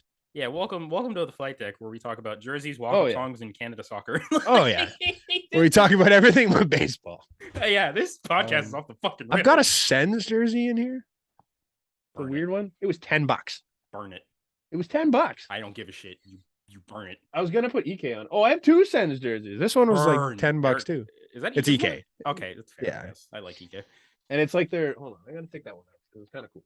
It's the Winter Classic. One. I mean, I have 2 hockey jerseys. One of them I can't wear anymore because their team is fucking despicable and Chicago. Yeah. It was my uncle who passed away, so he gave it to me. But it was no, that's cool though. But the only other hockey jersey I do have is people. Oh, Mitch. Yeah, that makes sense. I think I'm sitting on my Nylander jersey. I got this. Hey, you got the fucking 29, Willie? Oh, that's nice. Nice. You gotta replace that and say Holmberg. Yeah, no, we're riding with the 29 Willie until. All right. Yeah, sorry, that's the sorry guys. The jersey collection. Yeah, there's a lot. The jersey. I still have a pile over there that has to go somewhere. Yeah. So where were we? Yeah, we were jerseys in Minnesota. That's what happened. Jerseys sense. They're okay, cool, fine. Now we need to get to something that is kind of also fun and funny to talk about. Okay. So the 2023 Hall of Fame ballot, full ballot, is out. Okay. And I haven't seen this actually. It's not great. Oh, I have seen the notable names, and there's nobody. So okay, we're just gonna go through the list here that Ken Rosenthal put out. Was Bobby Abreu. Yeah. Was it on the podcast that we had this conversation about that graphic that the MLB put out? Yes, but it did. But this one includes also the people that have that was only first timers. That we talked about a long time ago. So, Bobby Abreu, Bronson Arroyo, Carlos Beltran, Mark Burley, Matt Cain, R.A. Dickey, Kobe Ellsbury, Andre Ethier, J.J. Hardy, Todd Hilton, Torrey Hunter, Andrew Jones, Jeff Kent, John Lackey, Mike Napoli, Johnny Peralta, Andy Pettit, Manny. Now we're getting some more good. Manny Ramirez, Alex Rodriguez, Francisco Rodriguez, Scott Rowland, Jimmy Rollins, Gary Sheffield, Houston Street, Omar Vizquel, Billy Wagner, Jared Weaver, and Jason Worth. Holy shit, that is a bunch of just questionable. Just a bunch of nothing. Okay, no, I'm gonna defend one. All right, let's see how many votes do you get if you're a writer? You can put your name on how many 10 people? 10 people. Oh my god, 5 or 10 people. I'm not positive on that. Okay, let's look this up and let's do this vote. Yeah, I mean, I'm gonna defend one person off the bat. I looked up stat. Someone, I think it was a guy at EJ on Twitter. He did the He put out guess this person's prime, and I'm like, oh, this is 7-8 years where you're just one of the. Oh, I did see this. It was what's his nuts? Bobby Abreu. Yeah, Bobby Abreu's underrated as shit. Yeah, but I think if it's do you know it's 5 or 10? Do we have I can't. I'm working on it. Okay. Well, if we're going off the assumption of, I'm just gonna go off the assumption of 5 people. Let's do 5. Yeah, because it makes it. There's not 10 that I need to look at. I'm gonna go. Obviously, I'm starting with Manny Ramirez. Like, just kind of a given. That's fine. Pure chaos. I'm going Alex Rodriguez. Yeah. Like, you kind of have to. So you got 2. I think it's more than 5. But yeah. I want. Yeah, but we'll make it difficult on ourselves. Yeah. Andrew I Jones. don't think it's still. Andrew Jones? I think I'm going Andrew Jones. Okay. Shit. Carl. Why do I feel like Carlos Beltran is better than I'm giving him credit for? Beltran's really not exciting. I looked up his numbers. It's just not fun. Boy. A lot of these guys had really big peaks. Like K-Rod? Like, I'm going to say these guys had, like, this isn't even, like, to slight any of these guys. They all had really good careers at worst. Yeah. Like, but it's just like Hall of Fame is like not a word I would use to describe a lot of these guys. Especially baseball Hall of Fame. Like, if this is like any other league's Hall of Fame, I think the NHL, every single one of these guys are getting in. Yeah. They let in everybody except for Alex McGillney. Football, there's a lot of guys I just don't even know in that thing. So that's and then basketball is just like, if you're I didn't even realize basketball had a Hall of Fame. I mean, no, because it's not just the NBA. It's like if you've done stuff in like the WNBA. Well, yeah, that's like hockey too, but yeah, but hockey only puts in like 5 people a year. Hockey's weird. I don't like hockey. You know, you also never get off the ballot. Like you're always eligible. Yeah. Okay. I'm just gonna throw. Okay. Bobby Abreu, Manny Ramirez, Alex Rodriguez, Gary Sheffield, and Andrew Jones. There you go. Okay. Gary Sheffield, eh? Gary Sheffield. I like Chef. Do I have to give out 5?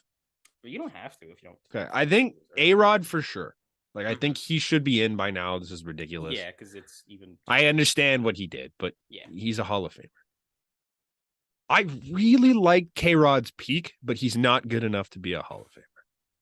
Like, there was a point where I thought he was going to be the next Mariano Rivera, and he just wasn't. Isn't Omar Vizquel a giant piece of shit? That's Didn't why something I like happen read not his that long name. ago? That's why I read his name very questionably because I can't remember. Yeah. I like Torrey Hunter. I'm throwing Torrey Hunter in my Hall of Fame. Wait, did I not? I read Torrey Hunter's name. You did. I didn't realize he was there. God damn it. Yeah. It sounds stupid, but I like Mark Burley. I mean, we're biased Blue Jays fans, but I know, but like his streak of 200 innings was great. He had the perfect game, and the rest of the list just sucks. Andy Pettitte, maybe. Andy Pettitte's back on. Andy Pettitte's back on. Wasn't he? Wasn't he off? I think he was, but I think he did get confirmed as a steroids user. And also, we're off the Omar Vizquel thing. Fuck him as a human being. Yeah, he sucks, right? Trigger warning. SA. Yeah, that's what I thought. Shit guy. Bat boy. A bat boy. Oh, yeah, that's weird. Fucking piece of shit. Yeah, okay, that's what I thought. So no, he's not getting my vote. No. So what am I got? I got A-Rod. You had Mark Burley. You had Torrey Hunter. Mark Burley, Torrey Hunter. You gotta go Manny, I guess. And I think Andrew Jones. Give me Andrew Jones. Yeah, like Manny. You can't. Manny and Andrew Jones are like they just they kind of have to be there. Even though like Manny and Andrew Jones is like down year with like down. Not good. Yeah, they fell off. Well, I mean, Manny's is understandable. He was no longer on steroids, so that's Hey, it's Manny being Manny. I think all right. I think the Andrew Jones one would be cool because on the off chance that his kid does end up being as special as you think, you can have a nice father-son Hall of Fame duo. Yeah, how many of those are there?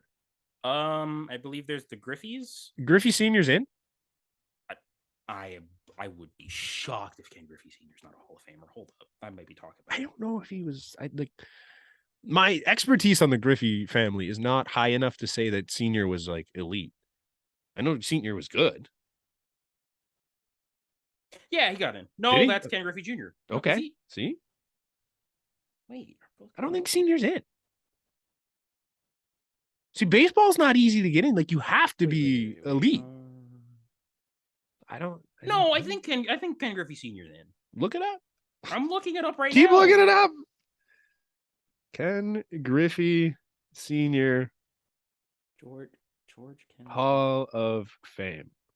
He's gotta be in. Because all of these things. He was in the Reds, Are there any father-son duos in the Hall of Fame? No. That is wild. If no, so that's what I mean. You gotta that's wild. He's not a Hall of Famer. So you gotta give Little Jones a chance to be the first. I mean, we probably have the best chance currently on the Blue Jays. Oh, Vlad and maybe Bo. No, Dante's not.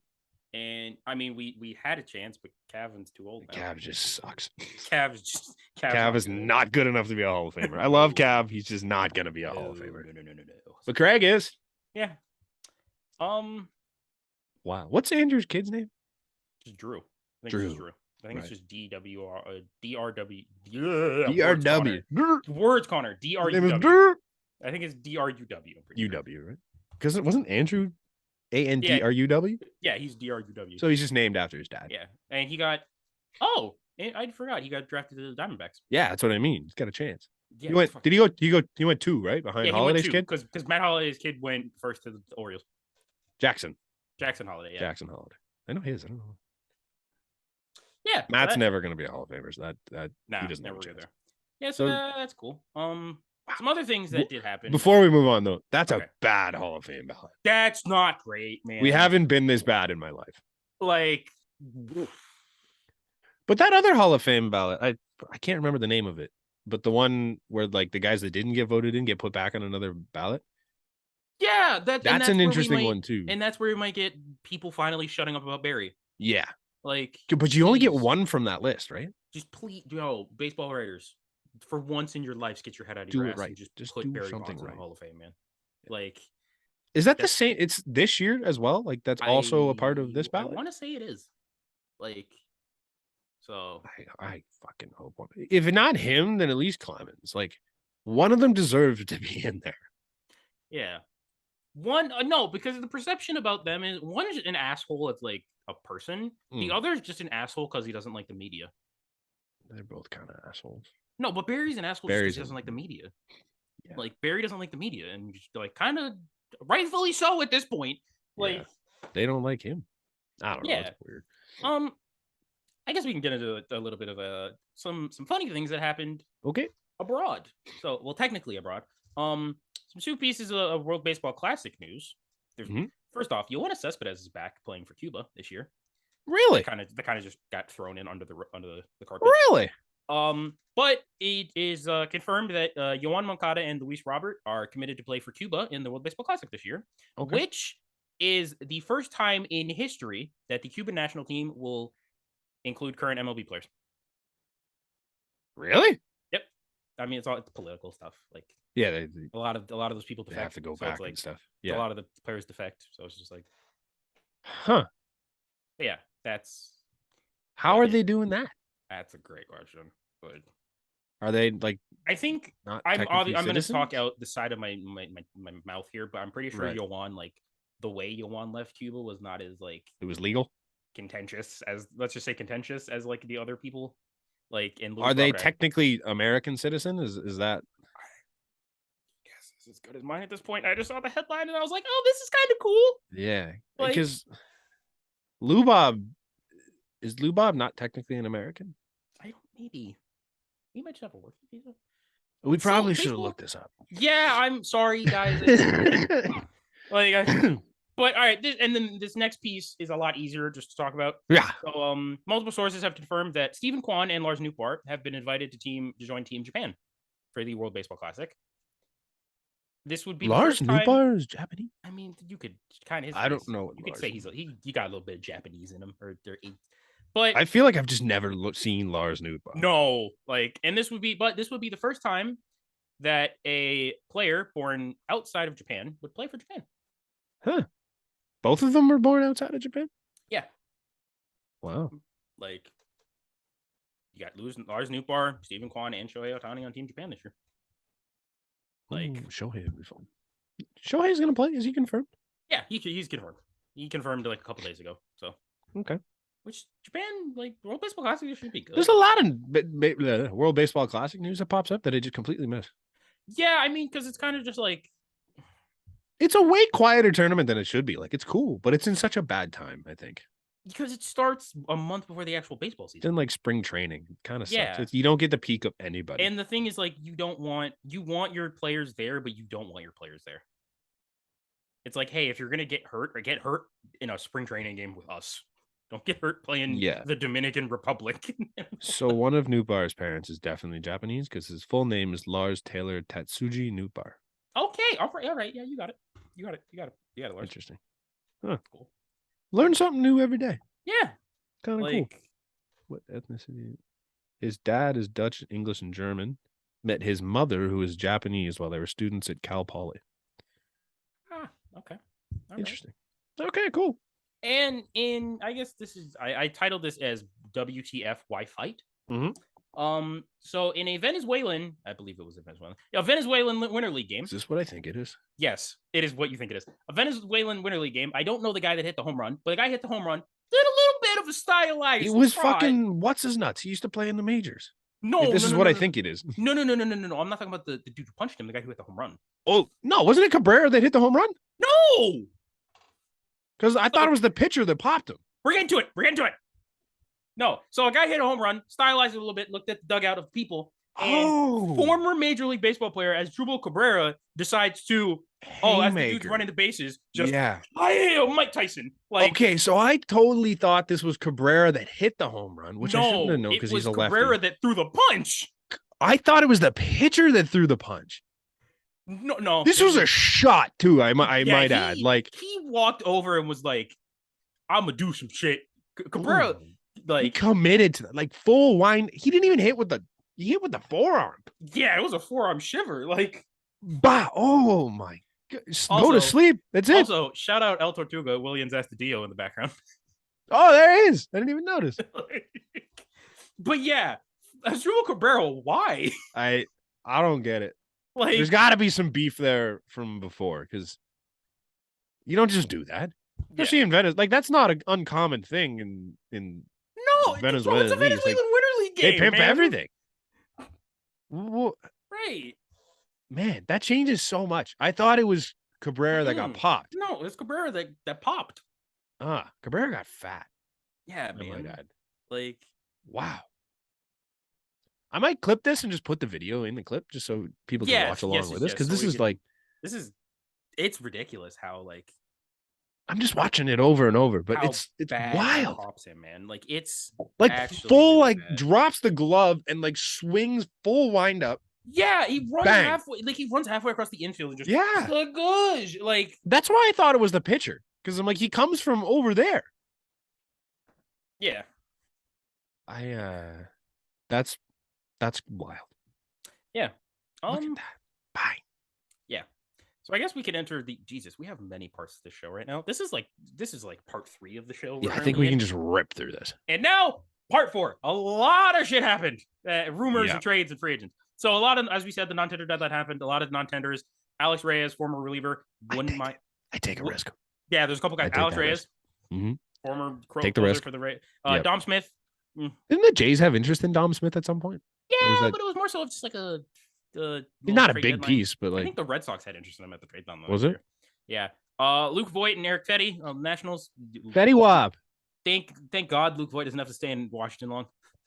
I wouldn't mind Fetty Wap as a 5. They take a risk, see what he can do. He was really good in the first couple years of Washington. Frankie Cordero is non-tendered, but apparently he's going overseas, playing in Japan, I believe. Okay. So, that's cool. The Tigers, I'll pull it up just because I didn't feel like writing down all this stuff. Miguel Diaz, Kyle Funkhauser, Michael Papirski, Jamer Candelario, Brendan Davis, Harold Castro, and Willie Castro are all non-tendered. All the Castros. Yeah, Harold and Willie. Damn. Kind of surprises me, but yeah. Didn't one of them have a good year last year? I feel like Harold. Like Harold did. I mean, Harold did fucking murder us, but well, maybe that's what it was, and I just think he had a good year because he hit and us. And then in the Reds also made a shit ton of moves. Alan Serta, Kyle Dowdy, Daniel Duarte, Jeff Hoffman, Derek Law, Jared Solomon, and Art Warren, and our boy, the Punisher, Aristides Aquino. You know what I think would be hilarious? Just full circle complete that Tulo trade. Bring back Jeff Hoffman.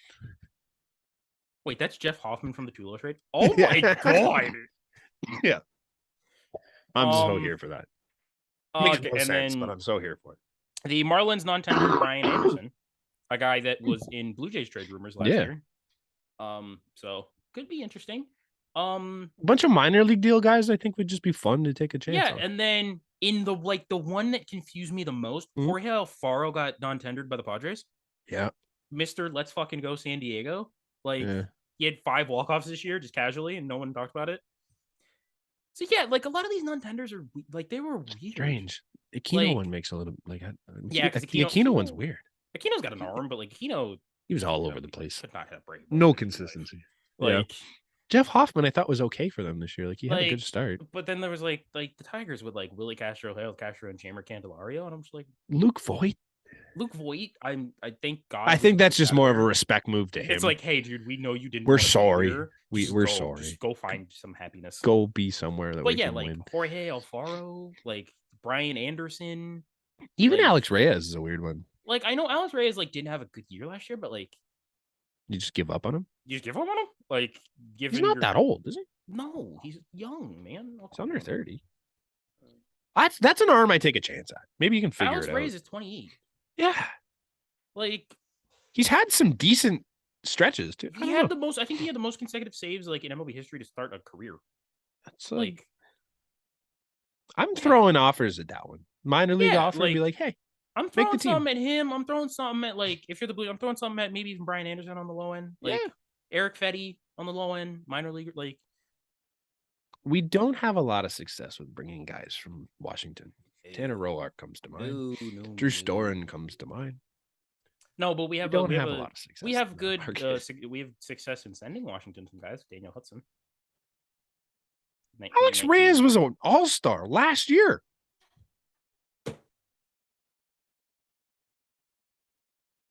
He didn't even play this past season. He didn't play a game in 2022. In the non-tender. Okay, that's why it was. All right. Yeah. I'm absolutely throwing an offer at that. Yeah. There's got to be something going on there. Yeah, he must have. I'm not going to say he did something illegal, but he must have done something. Something happened in that team. I don't know. That's weird. Mm-hmm. That's a weird one. And now I guess we can get into the rumors. Yeah. The rumor mill starts with the Arizona Diamondbacks. I guess which I also could lump this into one of our trade sections because the Arizona Diamondbacks got Kyle Lewis from the Seattle Mariners for Cooper Hummel in a straight swap, which is a little confusing to me. But Kyle Lewis didn't play this year, right? That's why I don't really. It was a lot of injured. Kyle Lewis, he did play for a couple of games, but he was pretty much injured the entire year. Okay, that's what I thought. I totally forgot he existed, to be honest. Yeah. So but they had to make that move. You bring in Teo, you don't have a spot for according a lot of things in the Diamondbacks circles. Yeah. One of their outfielders is up for trade. Corbin Carroll is apparently the one that's untouchable. But Alek Thomas and Dalton Varsho, for the right price, they're available. I like Dalton Varsho a lot. I really like Dalton Varsho because I also like Alek Thomas. Alek Thomas is probably not as good a hitter, but no, but take it. That's the guy I'm throwing one of those two catchers in a package, but it's not likely, but I want Zach Gallen. My thing is, even I wish Jake McCarthy even is on the slide, pretty good too. Let's see. I'll just look up the ages real quick. If you could find a way to get Varsho and Gallen, I'm here for it. So they're both pretty young. Varsho is 26, and Alek Thomas is 22. Okay. So if you want to go for the long play, I think Alek Thomas. But if you're going for I think you're going more for now. You're going from And with this team, obviously there's other teams that would probably lean towards Thomas. Yeah. But And so Varsho, he last year had elite defender. He was elite, bro. It was arguably a Gold Glove.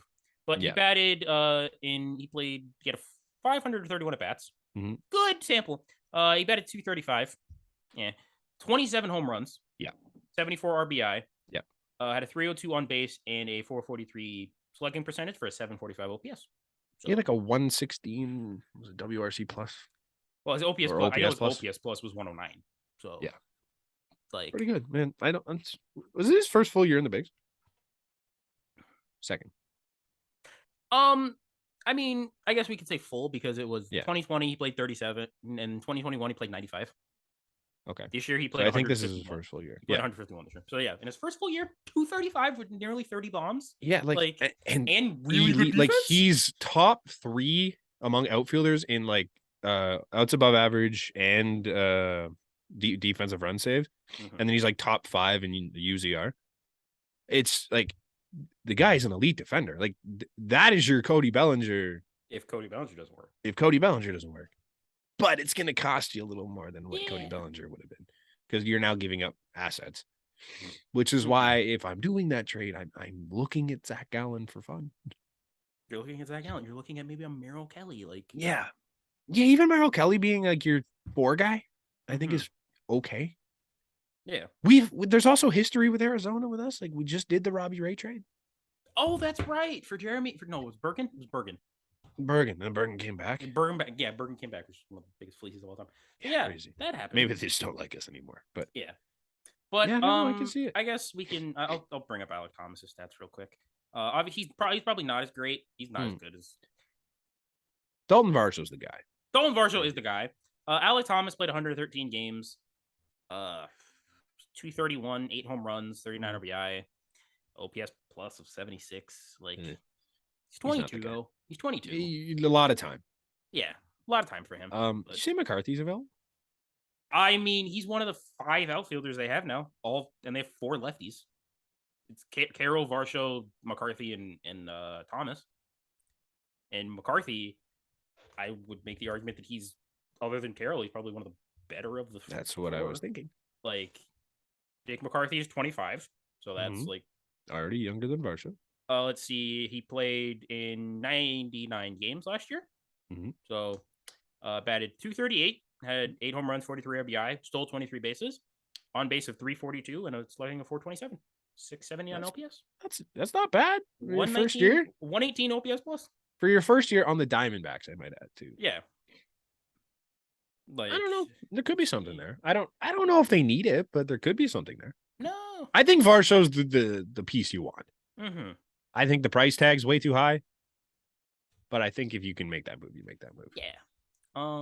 Let's see what else we have here. And then we can go into next part is Kevin Kiermaier is apparently in the Dodgers are interested in Kevin Kiermaier. Really? And the Blue Jays are too, which is a little interesting. I mean, the Dodgers, it's probably like the Joey Gallo cover because it's just a really good defensive center fielder. Like, so be interesting there. Kenley Jansen, the Giants are looking into Kenley Jansen, which would be kind of funny. Like, he just lives for that division. Eh? He just wants to go around everywhere. Yeah, I love the NL West. What else we got here? Let's rip through these ones. Yeah, the Padres are making Jose Abreu a top priority, which could be good. Oh my God, if they get Jose Abreu. Yeah, Machado, Soto, Tatis, and Jose Abreu. They should be competing already, and if they bring in Jose Abreu, who's been one of the most consistent hitting first baseman. That's wild. Like, that man is 2 seasons removed. Didn't he win a batting title? He's 1 season removed from an MVP. Yeah. Like, I just fully wrote this down as the Mariners need to stop. Okay. They're in on Trey Turner, and they're looking at Colton Wong and or Gleyber Torres. Oh, they can have Gleyber. Fuck Gleyber Torres. Yeah, they're in on but they're in on Trey Turner. They've checked in on Trey Turner. Remember when Gleyber Torres rocked their baby and they did absolutely nothing the entire playoffs? Fuck that guy. Yeah, but forget Gleyber Torres. The Mariners have checked in on Trey Turner. Yeah, that's if they get Trey Turner, I'm so tired of the Mariners being the team that takes our fucking guy. I don't care. I will jump. I'm saying this right now, and I'm not even hyperbole. I will jump on this Mariners bandwagon if they get fucking Trey Turner. I will jump on this bandwagon. I will fully remember trade dedeadline when we're like, you know what? I think our guy we got to lock on to Luis Castillo. We talk about it for a month, and then they took him. And then I've spent the past month talking about Trey Turner and how we should pick up Trey Turner. Yeah, and then you know how like for months it was like, no, it'd be great if we had Luis Castillo on the Blue Jays. Like, look at he'd be teammates with like Vladdy. Yeah. Oh, Teoscar Hernandez. Oh, wait, it happened. Then they took Teo. Like, and Alfonso Davies got the girl taken by Jose Rodriguez. If they also take Trey Turner from you, I will hate Seattle till the day That is the scariest 1 through 5. I will hate them till the day I die. I'm already not a Seattle fan. Yes, I'm putting. If they get Trey Turner, I'm putting that thing to bed. They have the best 1 through 5 in baseball. I hate it. I hate it so much. I hate this team. And I guess the biggest news that we can talk about: Aaron Judge been in San Francisco. His next team. His next team. Yeah, he's been back in San Francisco. Apparently, he had very, very well received meetings with multiple people, going all the way up to ownership. Oh, and apparently, the ownership has also put him in touch with Steph Curry. They're doing it. They're trying to just throw all the super. They're doing the regular basketball shit. It's I don't really care. People. I don't really care where he ends up. I just hope he leaves. Yeah, just fucking get him out of just the AL go East. somewhere else. Get out of the AL East, my guy. Because the Yankees are no longer a problem if he's gone. Yeah, they're much less of a problem. I'm not afraid to say it. They stink. They did not hit for They shit. stink. Donaldson's a year older. Kiner Falefa is still there. Kiner Falefa's still there. They have a couple young kids. Fine. Peraza and Volpe and stuff like that, and Cabrera. But yeah, you still have Aaron Hicks. You don't have Benju Benintendi. Giancarlo Stanton's a year older. Anthony Rizzo is a year older, and now signed for multiple years. Jose Trevino, great defender, couldn't hit a. Garrett Cole's only getting worse. They don't have Jameson. Luis Severino can't stay healthy. Tyon's gone. Nestor Cortez, I cannot see him catching lightning in a bottle again. That's incredible. Herman is still a piece of shit. Herman still garbage. Your bullpen has no idea how to stay healthy. If they did make one upgrade, though, they got rid of Chapman. They did get rid of Chapman. That's true. But we'll give them that one. So that's cool, I guess. So if Judge goes, I'm ecstatic. Mm-hmm. I don't even care. I'm not even in on let's get Judge to Toronto. I don't care. No, let's just get Judge out of New York. Out of New York. Out of the Yankees. I don't even care if he goes to the Mets. Yeah, that'd be great. Just take him from the Yankees. It'd be funny. It'd be catharsis. And then I guess some free agent signings. The Braves kept Tyler Matzik. Yeah. I know this one's at the bottom, but I want to talk about it. The Angels brought in another Mike Trout. Yeah. So it was announced that the Brewers traded Hunter Renfroe to the Angels for, I think it was Elvis Peguero, Jansen Junk, and am I saying this right? Yeah. The fact that I know Jansen Junk was in the deal, but it was Jansen Junk, Elvis Peguero, and Adam Seminaris. Okay. So for Hunter Renfroe, who Mike Trout will be playing. Yeah, Mike Trout, very good hitter, very very good hitter, has a cannon. And twin brother of Mike Trout in his 5th different city in the last 5 years. That's so crazy because he's been good. Yeah, there was the Padres, the Rays, then there was the. Can he pitch? I think the Angels need to know because if not, I don't know what the fuck they're doing. I mean, the Angels have been making moves. I'm not gonna. We can also talk about it. They traded for Gio Urshela. Uh-huh. It's probably gonna be their starting. Can he pitch? What are they doing? That team is gonna you can't pitch. Hunter Renfroe's not solving that problem. It's funny. I love the fact that they got him. I love the fact that they have 2 Mike Trouts. Yeah, if Mike Trout stunt double now. Apparently there was another. I don't know. I remember. There's a minor leaguer named Mike Fish. Yeah, that's what it was. Just get him. Just do it. 3 Mike Trouts. But you get who's pitching on that team? Shohei's pitching once every 7 days. What the hell are you doing the other 6? Tyler Anderson. Great. Patrick Sandoval. Great. Oh, on paper the best rotation in baseball, right? I didn't realize he threw a no-hitter until I saw a video about it. Reed Detmers, and then was sent down a week later because he was that bad. Yeah. Reed Detmers also had a 13K game this year. Reed Detmers is a conundrum. I have no idea. He's an enigma is the word I'm looking for there. Mm-hmm. Yeah, I don't know. I hate the Angels so much for no reason. No, you hate the Angels because you see what they have and you be like, "What the fuck are you so bad?" I'm so jealous, but I'm so not all at the same time. I'm like, you have Mike Trout. You know how much I'd give to have Mike Trout on my roster? You know how much I'd give to get Shohei Ohtani? Oh, I don't even really care about Shohei all that much. Jared Walsh is on this team too. Bro, there's just so many. I love Anthony Rendon. When he was with Washington, man, that guy was one of my favorite players. Yeah. And he's just there rotting away. Mm-hmm. I mean, injuries, but yeah. I know, but they suck. And I hate it. It's not even the fan base. Like a lot of these teams that I hate, I'm like, I hate your fans.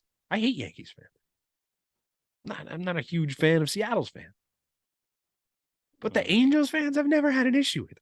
The team just pisses me off so much.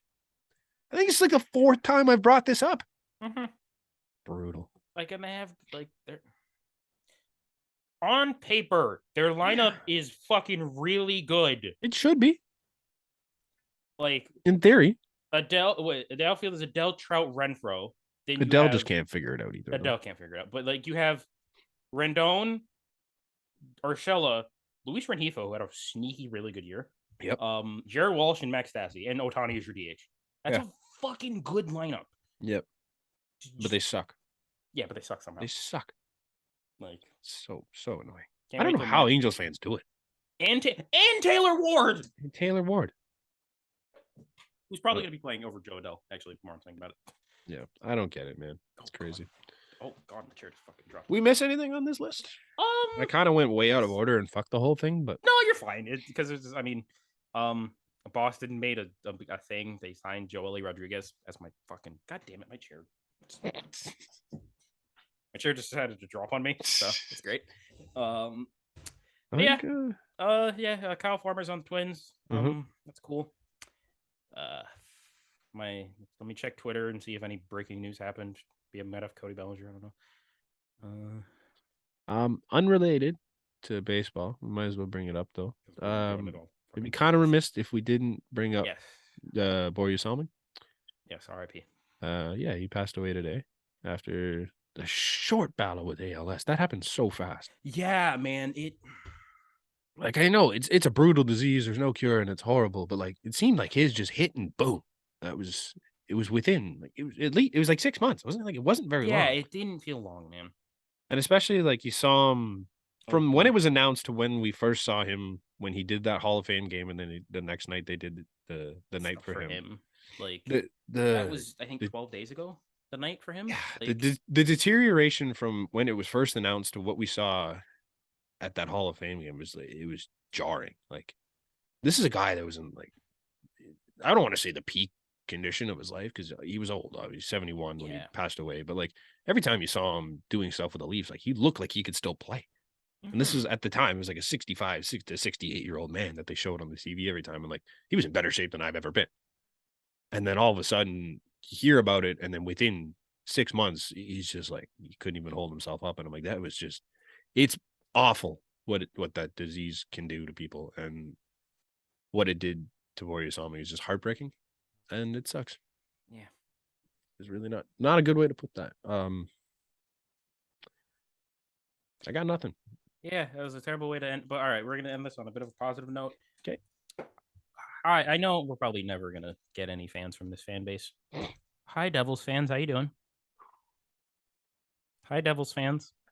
You busy? You busy still throwing beers? Oh my God! What a bunch of angry people, bro! Oh boy, it's angry a game. People. It's a game on November 23rd, and you're throwing stuff on the ice because of disallowed goals. Oh my God! Because they didn't get their 14th win in a row. No, tough. All correct calls. Yeah. By the rule or by the book. Like, what do you want, man? I don't feel bad about it. Yeah. No fucking way. Oh God, we're getting breaking news at the end of our podcast. No. Jeff Passan. The Toronto Blue Jays have traded Danny Jansen to the St. Louis Cardinals. Shut up. I want confirmation. I don't want you to be blue check marking me here. No, I'm me check marking you. I just want to see your fucking face. Oh, I hate you. I hate you so much. I hate you with every fiber of my being right now. You're the worst. You're the worst. Yes.